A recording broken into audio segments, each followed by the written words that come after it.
Unajua nini? Kila iamkapo asubuhi mshukuru Mungu. Na jitahidi sana kuwekeza kwa Mungu, soma neno, ingia maombi, mshukuru Mungu. Ipo hivyo.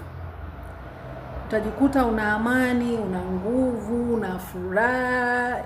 Yaani hivyo. Jikubali. Jikubali. Usiogope kukataliwa. Usiogope kukataliwa.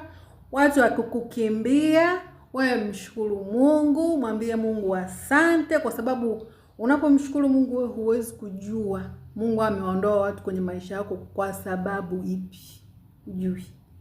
Kwa hiyo mshukuru Mungu, mwambie Mungu asante, na naomba uniletee watu ambao wataambatana na mimi kufanya kile kitu kilicho ndani yangu kwa ajili ya huduma